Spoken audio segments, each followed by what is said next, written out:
जय हिंद बच्चों। आप लोगों को हम क्लास 10th का भूगोल स्टार्ट किए थे, जिनमें से भूगोल का पहला चैप्टर संसाधन एवं विकास के बारे में हम लोग पढ़ रहे थे, जो कि हम आपको इस चैप्टर का अर्थात संसाधन एवं विकास का part 1, part 2, part 3, part 4 video बनाकर भेजे थे। आज आपको पार्ट 5 वीडियो जाएगा। आशा है कि आप पार्ट 1, पार्ट 2, पार्ट 3 और पार्ट 4 मेरा वीडियो को आप देख के आए होंगे, तब यह समझ में आने वाला है। उसके बाद हम आप लोगों को इसमें केवल समझाए थे, आपको क्वेश्चन हम नहीं लिखाए थे।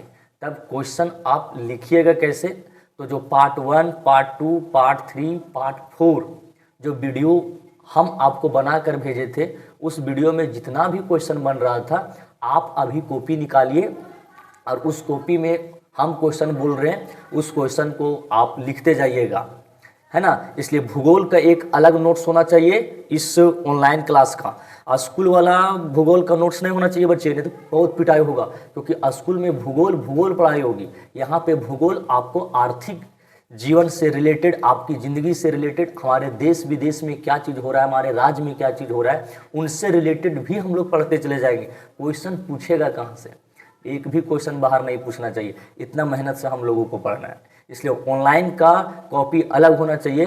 ध्यान रहे, जितना मेहनत से हम पढ़ाएंगे ना, उतना मेहनत से थुरबो करेंगे अगर नोट्स नहीं बना रहेगा, क्योंकि आने वाला समय में जब पहला चैप्टर कंप्लीट करेंगे हम लोग और दूसरा चैप्टर में हम लोग घुसेंगे बच्चे, तब आपको पहला चैप्टर को याद वही आएगा जो आप नोट्स बना के रखे हुए हैं। और अपने से नोट्स बनाना, दूसरा वाला देख के नहीं, क्योंकि आपने से बनाया हुआ नोट्स आपको बेहतर समझ में आएगा, क्योंकि आपके ऊपर क्या चीज़ बीत रहा है वो आप ही ना जानेंगे।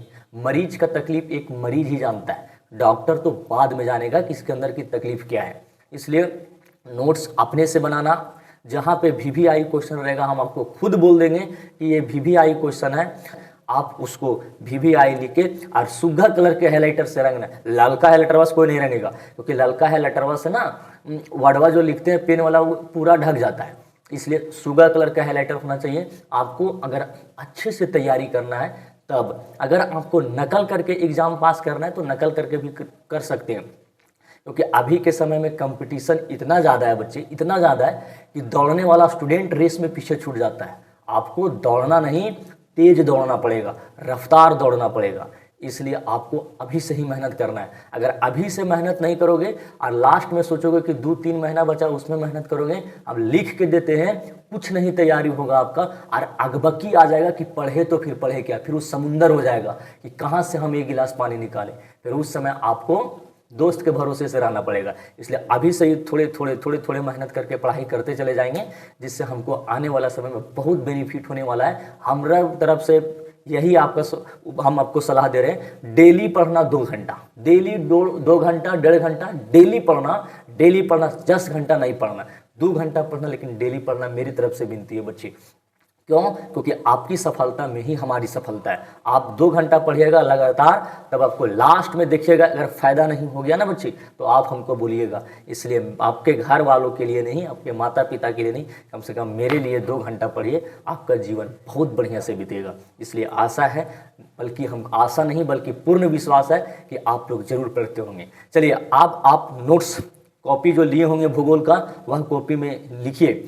पहला नंबर क्वेश्चन लिखिए, जो 4 वीडियो हम आप लोगों तक बना के भेजे उसका क्वेश्चन लिखो। पहला नंबर क्वेश्चन लिखो कि संसाधन से आप क्या समझते हैं। ये VVI क्वेश्चन है। चलिए लिखो, संसाधन से आप क्या समझते हैं। उत्तर लिखो, मानव की आवश्यकताओं। उत्तर लिखो, पृथ्वी पर पाए जाने वाले वैसे पदार्थ जो मानव की जीवन की आवश्यकताएं को पूर्ति करता है, उसे संसाधन कहते हैं। क्या बोले बच्चे? कि मानव पृथ्वी पर पाए जाने वाले वैसे पदार्थ जो मानव की जीवन की आवश्यकताओं को पूर्ति करता है, उसे संसाधन कहते हैं। नेक्स्ट क्वेश्चन लिखो लिखो,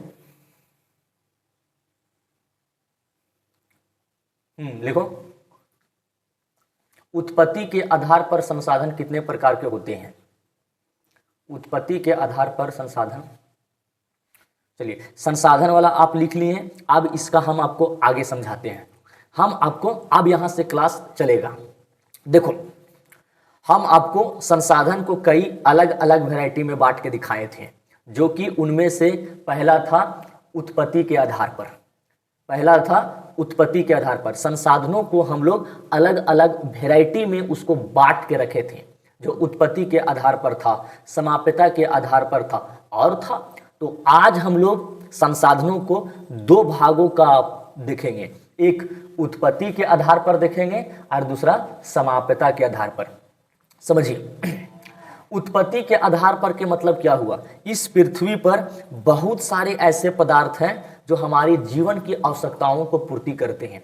जैसे आपके घर में चूल्हा होगा, चूल्हा भी एक प्रकार के संसाधन है, डेगची भी एक प्रकार के संसाधन है। अच्छा, आपके माता पिता भी आपके एक प्रकार के संसाधन है। क्यों? क्योंकि जब जब आपको जरूरत पड़ा पैसे का, आप किससे मांगते हैं? माता पिता से मांगते हैं, इसलिए माता पिता भी आपके एक प्रकार की संसाधन होंगे। अच्छा, आपके जो साइकिल है, वो साइकिल भी एक प्रकार की संसाधन है। क्यों? क्योंकि आपकी आवश्यकताओं को पूर्ति कर रहा है ना वो, तो साइकिल भी एक प्रकार की संसाधन है। और चीज, हमारा मार्कर भी एक प्रकार का संसाधन है, हमारा गाड़ी भी एक प्रकार का संसाधन है, और जितने बहुत सारी चीज है जो हमारी आवश्यकताओं को पूर्ति करते हैं, वह तो संसाधन हुए।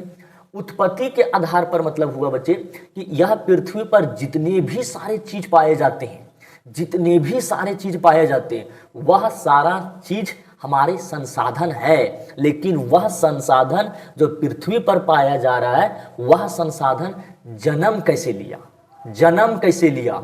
जन्म भैया, वह धरती पर जीवित है कि मरा हुआ है? भैया, हमारी आवश्यकताओं को पूर्ति पृथ्वी पर जीवित प्राणी भी करते हैं और मरा हुआ चीज भी करते हैं। जैसे हमारी आवश्यकताओं को पूर्ति गाड़ी भी करता है, एक जगह से दूसरे जगह तक जाने के लिए। हमारी आवश्यकताओं को पूर्ति पेड़ पौधे भी करते हैं। तो दोनों में छोटा सा अंतर है। पेड़ पौधे में जीवन है, जबकि गाड़ी में जीवन नहीं है। तो उत्पत्ति के आधार पर, जन्म के आधार पर संसाधनों को दो भागों में बांटा गया है, एक जैव संसाधन और दूसरा अजैव संसाधन।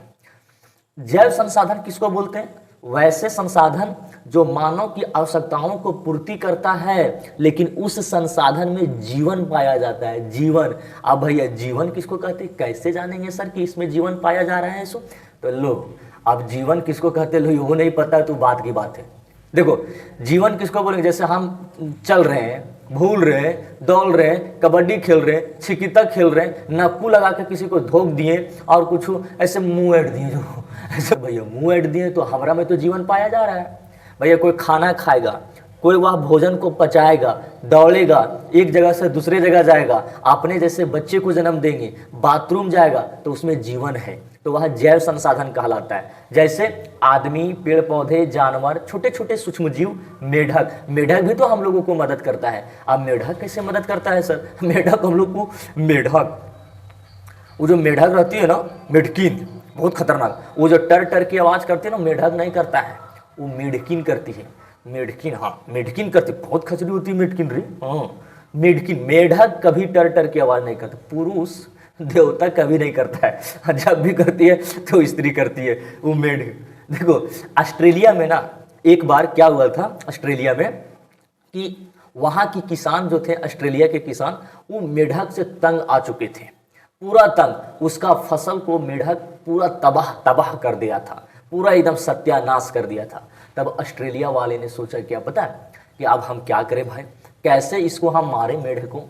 तब उसने जिस तरह से मेढकिन आवाज निकालती थी ना, टर टर की आवाज, उसी टर टर की आवाज को क्या किया, जहां पे खेत रहता था ना, उस खेत में साउंड लगा दिया किनारे में, और चारों बगल से लोहा का प्लेट बिछा दिया, और इस साउंड में एक मेढकिन का सुरीला आवाज बजा दिया। इस मेढकिन का सुरीला एकदम पूरा आवाज बना दिया। अब हुआ क्या कि जैसे इस साउंड में छोटा सा मेढकिन का एकदम पूरा सुरीला आवाज निकाल दिया, सारा मेढक इस लोहा के प्लेट के ऊपर आ गया। बोला, अरे कहने हैं अब सारा मेढक जाकर खोजने लगा, किधर हो किधर हो किधर हो, अरे भगलोल कहीं का, यहाँ थोड़ी मेढकिन को है, यहाँ पे साउंड लगा दिया गया था। अब सारा मेढक गया इसके ऊपर, सारा प्लेट के ऊपर, लगभग हजारों लाखों मेढक इस प्लेट के ऊपर गया, और वहाँ के आदमी इस प्लेट में करेंट डाल दिया, सारा मेढक मर गया। अरे ओह, छोटा सा सोचा कि मेढकिन के पास जाके मिल ले, कहाँ मिलेगा, बेचारा मर गया। तब से वो गाना आया है, बुलाती है मगर जाने का नहीं। सोचो मेढक मर गया सारा बेचारा, क्या कसूर था मेढक। इसलिए जब भी कोई चीज होगा हमेशा मारा जाता है पुरुष, हमेशा मारा जाएगा पुरुष। क्या गलती था मेढक को रे, कोई गलती नहीं था। तो मेढक में जान होती है तो वह जैव संसाधन हुआ। सूक्ष्म जीव, पता है अमेज़न के जंगल में एक ऐसे सूक्ष्म जीव पता चला है जो प्लास्टिक को खाकर रस जैसा प्लास्टिक को निकाल देता है। वाह रे भैया वाह, ऐसे ऐसे ऐसे सूक्ष्म जीव को तो हम लोगों को यज्ञ कराना चाहिए, उन लोगों को प्रणाम करना चाहिए भैया। क्यों? क्योंकि प्लास्टिक को सड़ने में लाखों साल लगते हैं, लेकिन ऐसे भी अमेज़न के जंगल में छोटे छोटे सूक्ष्म जीव निकले हैं जो सूक्ष्म जीव प्लास्टिक को खा जाते हैं और बाथरूम पानी करते हैं, एकदम पूरा पानी जैसा। ले तो प्लास्टिक को पचाने वाला खाने वाला सूक्ष्म जीव आ गए हैं अमेज़न के जंगल वाले सूक्ष्म जीव। भैया हमारे झारखंड में भी आ जाइए, क्योंकि हमारे झारखंड में भी बहुत बड़ा दिक्कत हुआ है प्लास्टिक का। यहाँ की गाय गोरू देखिए, जानवर उनवर सब प्लास्टिक कुछ नहीं खाएगा तो प्लास्टिक के खा जाता है। लो तो सूक्ष्म जीव धन्य है ऐसा। तो वैसे संसाधन जिसमें जीवन पाया जाता है, चलता है, भूलता है, दौड़ता है, कबड्डी खेलता है, छिकित्ता खेलता है, तो वह कौन से संसाधन कहलाएगी? जैव संसाधन कहलाएगा। दूसरा अजैव संसाधन किसको बोलेंगे? वैसे संसाधन जिसमें जीवन नहीं पाया जाता है लेकिन वह मानव की आवश्यकताओं को पूर्ति करता है, उसे अजैव संसाधन कहते हैं। जैसे पत्थर में तो कोई जान नहीं होता है, कि होता है ऐसा हम लोग ने बना दिए पत्थर को एक सड़क के किनारे खड़ा कर दिए, उसमें 2 गो सिंदूर झाँक दिए, अब ले बाबा तो ही हो, सारा बाबा उमे हो। अरे हम लोग पत्थर पूजने से भगवान मिलते तो हम पूरा पर्वत ही पूज देते। ले हम पूरा पर्वत को एकदम श्रृंगार लगा दिए, भैया पूरा पत्थर छोड़ो पर्वत को पूज दिए, भगवान मिल गया।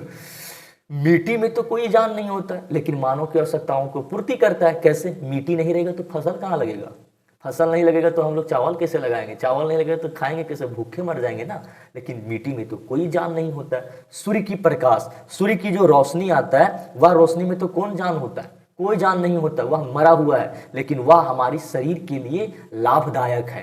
क्यों लाभदायक है? क्योंकि सूर्य की रोशनी से प्रकाश निकलती है और उस प्रकाश में सुबह और शाम की रोशनी में विटामिन डी होता है, जो हमारे शरीर को में वह रोशनी पड़ने से हमारी शरीर की हड्डियां मजबूत होती है। और जो बच्चा सुबह सुबह रोशनी नहीं लेता है, देखो वही टेढ़ टाढ़ हो गई, ऐसे टेढ़ टाढ़ हो जाएगा। तो भैया रोशनी लो, धूप लो, ये 12 बजे दोपहरिया वाला धूपा में नहीं, उसमें हड्डियाँ सुखा के टटा जाएगा, इसलिए उसमें नहीं। कौन वाला? सुबह और शाम वाला में। ऐसा नहीं कि हम आपको बोले विटामिन डी मिल रहा है तो भैया हम दिन भर एकदम दोपहरिया में बैठल हैं, ऐसा कभी नहीं, सुबह और शाम वाला में। इसलिए अक्सर लोगों को, बच्चे छोटे छोटे बच्चों को कहा जाता है कि आप सुबह और शाम में ही खेलें। इसलिए खेलिए भी सुबह शाम में, मान भर खेलिए। खेलेंगे अभी नहीं तो कौन मर बाबा खेलने आएंगे। इसलिए जब तक उम्र है तभी तक खेलें।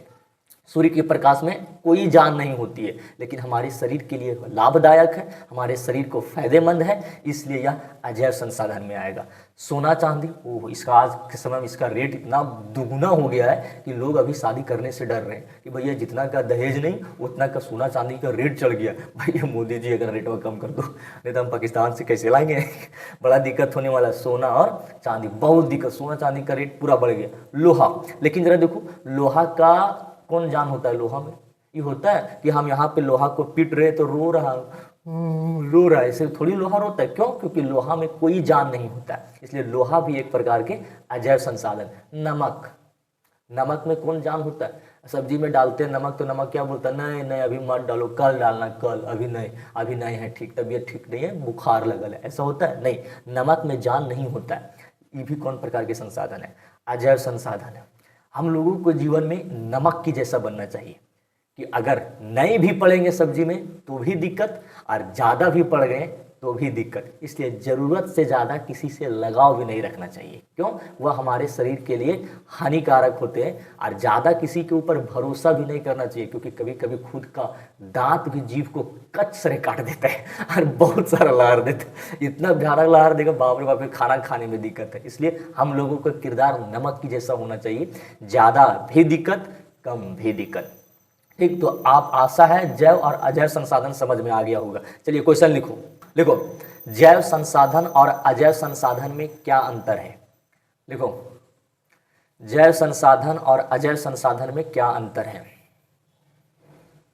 चलिए उत्तर लिखो। जैव संसाधन और अजैव संसाधन में निम्नलिखित अंतर है। जैव संसाधन और अजैव संसाधन में निम्नलिखित अंतर है। लिखो, एक तरफ जैव संसाधन लिखो और एक तरफ अजैव संसाधन लिखो। एक तरफ जैव संसाधन और दूसरी तरफ अजैव संसाधन। जैव संसाधन में लिखो पहला नंबर में, वैसे संसाधन जिसमें जीवन पाया जाता है उसे जैव संसाधन कहते हैं। अजैव संसाधन में लिखो, वैसे संसाधन जिसमें जीवन नहीं पाया जाता है उसे अजैव संसाधन कहते हैं।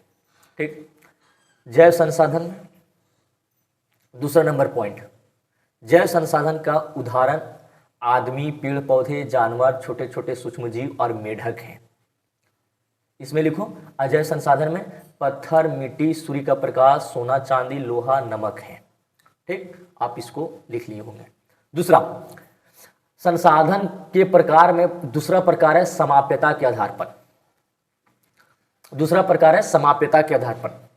समाप्यता मतलब समाप्त होने वाला के आधार पर, कि कौन कौन से पृथ्वी पर पाए जाने वाले संसाधन हैं जो मानव की आवश्यकताओं को पूर्ति तो कराते हैं, लेकिन वह जल्दी खत्म हो जाता है और कोई धीरे धीरे खत्म होता है। ठीक, समाप्त, समाप्यता एक देखो ना, समाप्यता अलगे एकदम खींच दिया है वर्डवा, समाप्यता है। ऐसे कौन बोलेगा भैया समाप्त बोल लो डायरेक्ट, समाप्यता है। कोई नहीं होता इंग्लिश छाटेगा, तनी सुन इंग्लिश नहीं पढ़ रहे इंग्लिश बोलेगा, why do you, where do you, what is your name. अरे भाई डायरेक्ट पूछना क्या नाम है तुम्हारा। ये हम दूसरे देश से आते हैं, हिंदी को ज़्यादा महत्व है। संस्कृत में बोलो क्या नाम बान तुहाम संस्कृत वाला भी अलग डिजाइन का बात होता है। भैया हम नहीं उतना तीर खींच करेंगे, समाप्यता ये हम नहीं जानते। वर्ड बोलेंगे समाप्त के आधार पर। समाप्त का मतलब खत्म होने के आधार पर। तो समाप्त के आधार पर संसाधनों को कितना भागों में बांट दिया गया? दो भागों में बांटा गया, एक नवीकरणीय संसाधन और दूसरा अनवीकरणीय संसाधन। दूसरी बात, नवीकरणीय संसाधन को ही पुनः चक्रीय संसाधन कहते हैं और अनवीकरणीय संसाधन को ही पुनः अचक्रीय संसाधन कहते हैं। ठीक, नवीकरणीय संसाधन किसको कहते हैं? पृथ्वी पर पाए जाने वाले वैसे संसाधन जिसको हम बार बार उपयोग करते हैं फिर भी खत्म नहीं होता है। ले कितना बढ़िया ऐसे ऐसे संसाधन होंगे रे। जैसे रहता कि सर हम बार बार पढ़ते हैं लेकिन भूलते नहीं हैं। आहा, कोई एक चीज़ पढ़ें अभी हम लोगों को दिमाग उल्टा हो गया है, बार बार पढ़ते हैं बार बार भूल जाते हैं सर। अरे भैया भूलेगा नहीं, पढ़ने के लिए चाहिए खोपड़ी। जो तुम लोगों के पास खोपड़ी, लड़का लोग के पास तो खोपड़ी है इसमें नो डाउट। लड़का लोग पीटेंगे, अरे नोट्स नहीं बनाएगा तो। बहना लोग आप लोग को भी बोलते हैं नोट्स क्लियर होना चाहिए, तो ई पिटाई होगा ना, पुलिस का डंडा से धोएंगे, इसलिए नोट्स क्लियर। वैसे संसाधन जिसको हम बार बार उपयोग करते हैं, बार बार उपयोग करेंगे अरे बार बार जन्म ले लेगा। आहा कितना बढ़िया रहता रे। अच्छा, जल्दी खत्म भी नहीं होता है, जल्दी समाप्त भी नहीं होगा। आप खत्म करते रहो ना, करते रहो ना, कोई दिक्कत नहीं है। अच्छा, ऐसा रहता है कि पिता आपके पापा लाए रसगुल्ला, आप बार बार खाओ, उस खोना से, खोना समझ में आता है? खोना रहे जिसमें मिठाई रखा जाता है, मिठाई को रखने वाला डब्बा को देहाती में खोना कहते हैं। खोना डब्बा, कि आप ऐसा डब्बा रहता बार बार रसगुल्ला खा रहे हैं फिर भी रसगुल्ला खत्म नहीं हो रहा है। कहे तो फिर आज चौपारण में सारा रसगुल्ला बंद हो जाता दुकान। क्यों? क्योंकि हम ऐसा खोना रहता जिसमें एक खाते फिर जन्म ले लेता, एक खाते फिर जन्म ले लेता। तो वैसे संसाधन जो एक बार यूज किए तो भी खत्म नहीं हुआ, फिर से हम उसको बार बार यूज कर सकते हैं।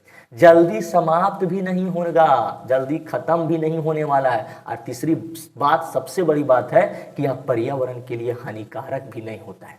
जैसे सूर्य ऊर्जा, सूर्य से जो रोशनी आता है हम डेली लेते हैं। ऐसा थोड़ी था कि आज सूर्य का रोशनी दिया तो कल गुस्सा गया, जो आज रोशनी नहीं देंगे, जब कल देंगे, परसों देंगे, 3-4 दिन। हमको मिठाई खिलाया, सूर्य एक दिन गुस्सा गया, बोला हमको मिठाई खिलाया, हम नहीं देंगे, जाओ रोशनी आज नहीं देंगे, तब बड़ा दिक्कत होने वाला है। जो जो इस धरती पे हमारी शरीर के लिए लाभदायक है, ऊपर वाले ईश्वर हमको मुफ्त में दिया है। हम उसको बेच देते हैं और उससे हम लोग प्रॉफिट कमा लेते हैं। जो जो हमारे शरीर के लिए लाभदायक है, हमारे शरीर के जिंदा रहने के लिए जो चीज़ जरूरी है, ऊपर वाले भगवान अल्लाह हम लोगों को फ्री में दिया है। जैसे हम लोगों को चाहिए सूर्य का प्रकाश, कौन पैसा लेता है सूर्य का प्रकाश से?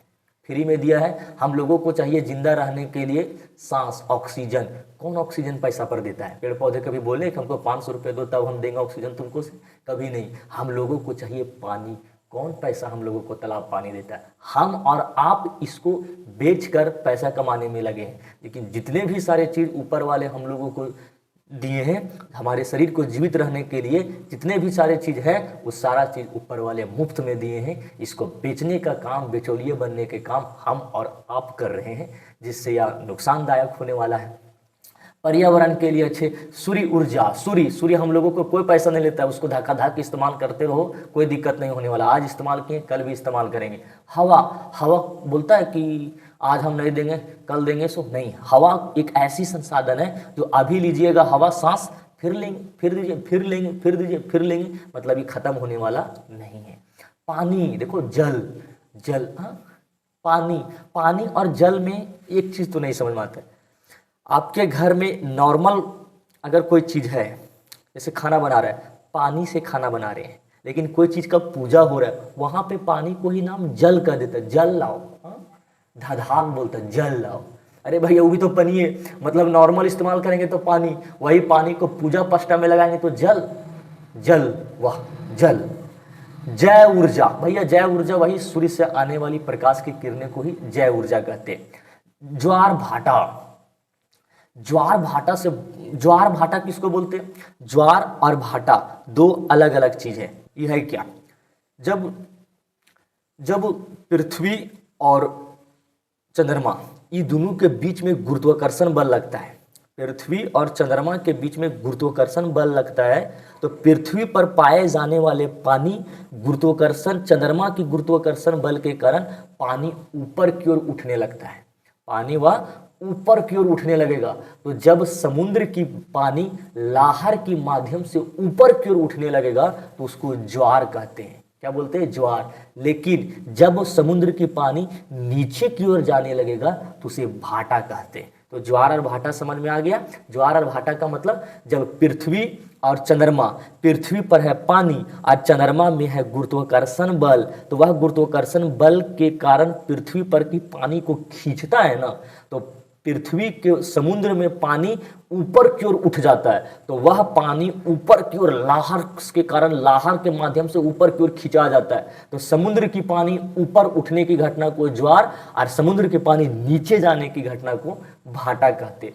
तो सर जब समुद्र के पानी ऊपर चल गया तो हम तो समझ में आ गए सर, लेकिन नीचे कैसे जाएगा सर? सोचो, ये समुद्र है, ये पानी का लेवल बराबर है बच्चे, ठीक, ये मार्कर मेरा पानी है, यहाँ पे चंद्रमा का गुरुत्वाकर्षण बल लगा हुआ है। अब इसको खींचा तो देखो, ये इसको खींचेगा तो ये उस ई पट्टी वाला ऊपर जा रहा है, लेकिन ये पट्टी वाला नीचे जा रहा है।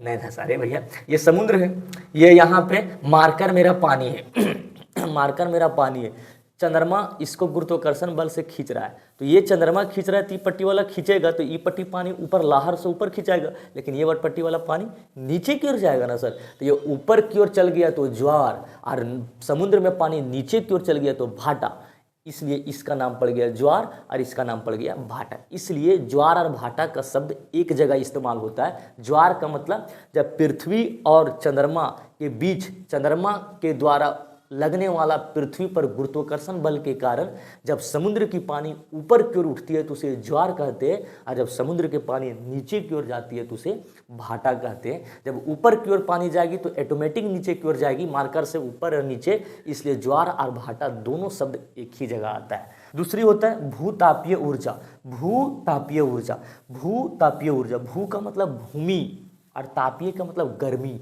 बच्चे हमारा पूरा पृथ्वी के नीचे पानी भी है और पानी के नीचे आग है। क्या है? आग है। तो जमीन के अंदर आग है। क्या है? आग है। वही आग को भूतापीय ऊर्जा कहते। भूतापीय ऊर्जा क्या है? तो जमीन के अंदर बहुत मात्रा में गर्मी है और वही गर्मी को भूतापीय ऊर्जा कहते हैं। ठीक, जमीन के अंदर की गर्मी को भूतापीय ऊर्जा कहते हैं। कभी कभी क्या होता है, यह जमीन के अंदर जो आग है वह जमीन फट जाता है और फटने के बाद नीचे से आग निकलती है, नीचे से आग निकलती है लहलहा के एकदम, तो वही भूतापीय ऊर्जा होती है। झारखंड के धनबाद जिले में टाटा झरिया में कोयला का प्रचुर मात्रा में भंडार है, प्रचुर मात्रा में भंडार है। और कहा जाता है 1910 से लेकर 1910, 11, 15 तक में उस टाटा झरिया के नीचे धनबाद में जमीन के अंदर जो कोयला है उस कोयला में धीरे धीरे आग लग गया था, आग लग गया है। अभी 2026 में, अभी वर्तमान समय की बात है,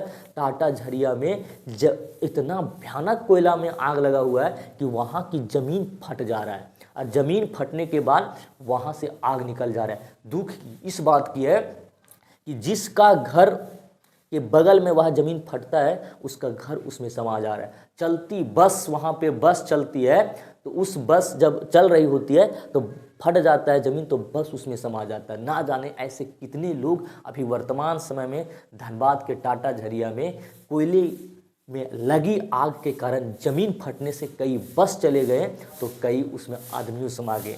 वर्तमान समय में भारत सरकार ने 5900 करोड़ रुपया वहाँ पे लोगों को दिए हैं मदद के लिए कि आप इस जगह को छोड़ के दूसरे जगह तक चले जाएं, आपको दिया जा रहा है रहने के लिए व्यवस्था। लेकिन वहाँ पे झारखंड सरकार नहीं दिया।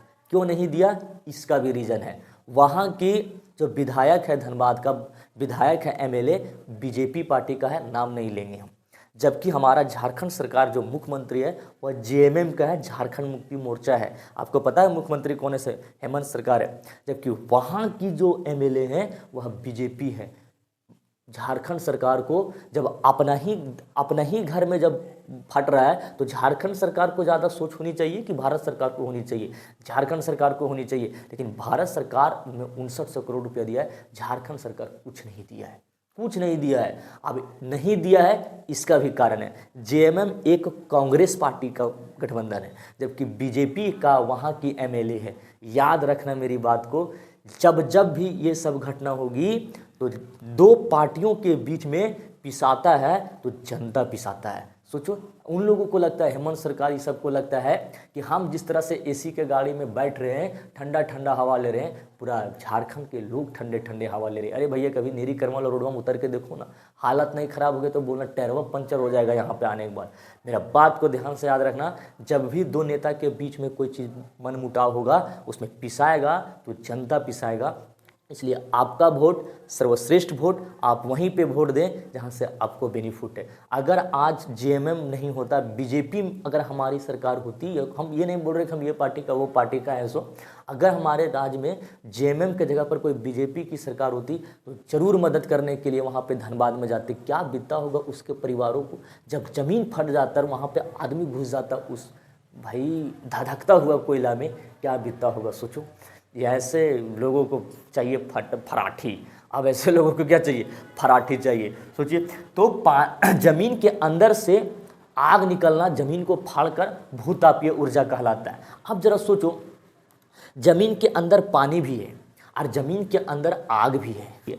भैया आग लहकता है ना तो पानी भाप बन जाता है, कभी कभी पानी गर्म रहता है, कभी कभी पानी भाप बन जाता है। तो पानी जब जमीन की अंदर की आग से गर्म होकर ऊपर निकलता है तो उसे कुंड कहते हैं। क्या बोलते हैं, कुंड कहते हैं। इसलिए आप लोग नाम सुने होंगे, सूरज कुंड में गर्म पानी निकलता है। अरे भैया, कहाँ से गर्म पानी निकलेगा, सब भूतापीय ऊर्जा का खेला है। तो नीचे में गर्म, हम धधाक बोलेगा, सूर्य कुंड बहुत बड़ा गर्म पानी निकलता है। कहा नहीं कैसे देवी देवताओं का प्रकोप है, कोई प्रकोप नहीं है।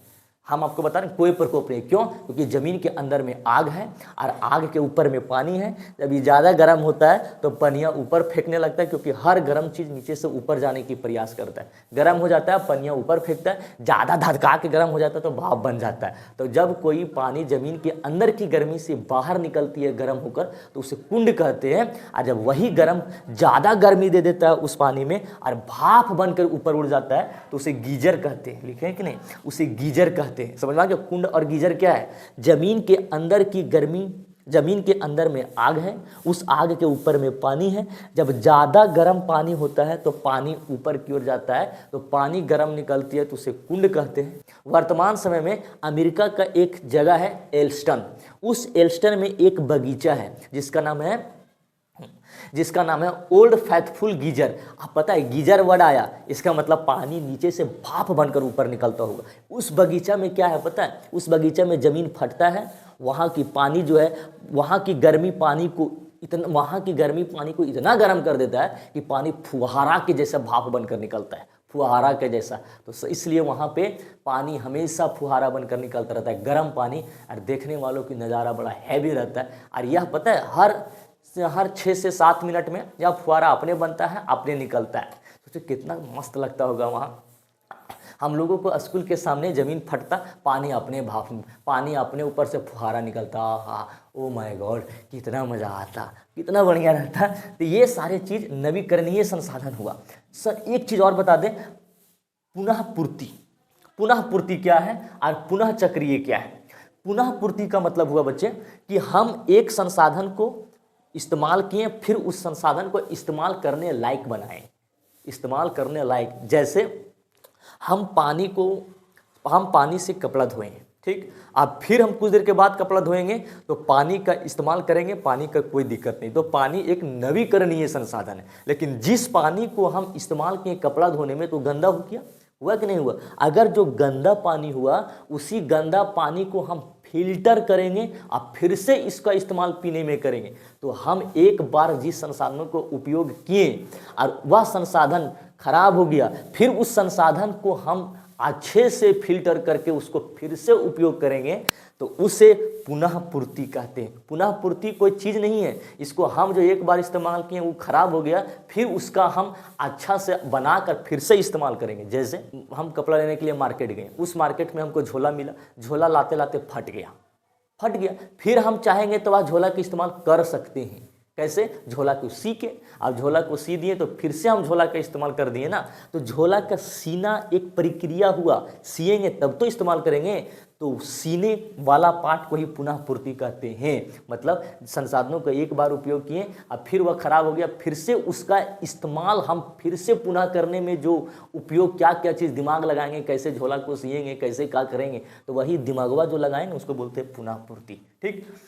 दूसरी होता है अनवीकरणीय संसाधन। अनवीकरणीय संसाधन को पुनः अचक्रीय संसाधन कहते हैं। यह पृथ्वी पर सीमित मात्रा में है, जल्द खत्म हो जाएगा, इसका एक बार उपयोग करोगे तो खत्म हो जाएगा। बनने में बहुत समय लगेगा, लाखों समय लगता है। जैसे कोयला, पेट्रोलियम, डीजल, ये सब बनने में लाखों समय लगता है। एक बार इस्तेमाल करोगे पूरा बर्बाद हो जाएगा ये कोयला, पेट्रोलियम, डीजल। वर्तमान समय में अभी जान रहे अमेरिका, इजराइल और ईरान के बीच में भयानक युद्ध चल रहा है। उनका मेन कारण यूरेनियम है, मेन कारण परमाणु बम है। अमेरिका को लगता है क्या कि ईरान इतना छोटा देश है, वो हमको कैसे आंख दिखा देगा भाई। अमेरिका को ये भी बात का डर है कि भैया ईरान कहीं परमाणु बम ना बना ले। परमाणु बम बनाया जाता है यूरेनियम से, परमाणु बम बनाया जाता है यूरेनियम से। आप हमको बताइए हमारे झारखंड में किस जगह पे यूरेनियम का भंडार है? जादूगर, ओह बता दी, यूरेनियम का भंडार है। बता दे बच्चे, अभी वर्तमान समय में ईरान के पास अगर परमाणु बम रहता ना तो अमेरिका को धजिया उड़ा देता अमेरिका को ये ईरान। लेकिन उनके पास नहीं होने के कारण, यूरेनियम नहीं होने के कारण अमेरिका से डर रहा है बेचारा, लेकिन नाक में दम करके रख दिया है। अगर देश होना चाहिए तो ईरान के जैसा होना चाहिए। हम आपको बता दें, परमाणु बम बनाने के लिए 90% यूरेनियम को शुद्ध होना चाहिए, और यूरेनियम को शुद्ध करने की प्रक्रिया को इनरिच कहते हैं। यूरेनियम को 90% यूरेनियम शुद्ध हो गया ना तो वह परमाणु बम बन जाएगा। लेकिन अभी ईरान के पास 60 से 70% यूरेनियम शुद्ध हुआ है। 20% और शुद्ध करने की ज़रूरत है। जिस दिन ईरान 20% यूरेनियम शुद्ध कर दिया, हम ओपन चैलेंज कह देते हैं खुले यूट्यूब पर। अब मेरा बातों को नोट करके देख लेना, 2030 31 तक यूरेनियम परमाणु देश बना कर रहेगा। फिक्स बोल दिए वो बना कर रहेगा। अभी अगर युद्ध नहीं होता ना तो अभी 2029-30 में बना के रखता, फिक्स है, क्योंकि भैया ये भी काबिल देश है। वर्तमान समय में परमाणु बम 9 देशों के पास है, जिनमें से भारत और पाकिस्तान भी है। सबसे ज़्यादा परमाणु बम अभी वर्तमान समय में रूस के पास है, 5500 परमाणु बम है। उसके बाद अमेरिका के पास है 5000 लगभग परमाणु बम है। और दुख की बात यह है कि भारत के पास 160 परमाणु बम है। अरे इससे भी बड़ा दुख की बात है कि पाकिस्तान के पास 170 परमाणु बम है। लेकिन डरने की कोई बात नहीं है, उसका वाला मरचैया पड़ा हुआ है पाकिस्तान वाला परमाणु। हमारा यहाँ मुर्गा छाप है, लड़का छाप है हमारा यहाँ तो यूरेनियम से परमाणु बम बनाया जाता है। ऐसे संसाधन को एक बार, अनवीकरणीय संसाधन को एक बार इस्तेमाल करेंगे तो फिर यह बहुत समय के बाद इसका निर्माण होगा, लाखों करोड़ों साल के बाद। तो वैसे संसाधन जो एक बार इस्तेमाल करने के बाद हम फिर से इस्तेमाल नहीं कर सकते हैं, उसे अनवीकरणीय संसाधन कहते हैं। चलिए अब लिखो क्वेश्चन, नवीकरणीय और अनवीकरणीय संसाधन से आप क्या समझते हैं। भी आई क्वेश्चन, ये परीक्षा में आया हुआ है। चलिए उत्तर लिखो, नवीकरणीय और अनवीकरणीय संसाधन से आप क्या समझते हैं। क्वेश्चन है ये, उत्तर लिखो। नवीकरणीय संसाधन लिखकर डैश दो। लिखो, वैसे संसाधन जिसको हम बार बार उपयोग कर सकते हैं तथा जल्दी समाप्त नहीं होता है एवं यह पर्यावरण के लिए कोई खतरनाक नहीं होते हैं, हानिकारक नहीं होते, उसे नवीकरणीय संसाधन कहते हैं। ठीक, और नीचे में इस तरह से तीर का निशान देगा, नोट्स हम चेक करेंगे, नया रहा तो थूर देंगे पकड़ के, आगे बोल देने। इस तरह बहुत मेहनत लगाए बच्चे, इस तरह नीचे में लिखो, तीर का निशान दो और उसमें लिखो नवीकरणीय संसाधन को पुनः चक्रीय संसाधन भी कहते हैं। नीचे में जैसे सूर्य ऊर्जा, हवा, पानी, जैव ऊर्जा, ज्वार भाटा, भूतापीय ऊर्जा। और जैसे जैसे स्लाइड बना हुआ वैसे ही बनाइएगा, गीजर क्या है सब। अनवीकरणीय संसाधन किसको कहते हैं, वैसे संसाधन जिसको हम एक बार इस्तेमाल करेंगे तो फिर हम इसका इस्तेमाल नहीं कर सकते हैं, उसे अनवीकरणीय संसाधन कहते हैं। इसे नीचे में इस तरह तीर का निशान देकर लिखो, इसे पुनः अचक्रीय संसाधन भी कहते हैं, जैसे कोयला, पेट्रोल, डीजल, यूरेनियम आदि। ठीक है, नोट्स क्लियर होना चाहिए। अब आप लोग का कल की वीडियो में हम आगे पाठ पढ़ाएंगे, तब तक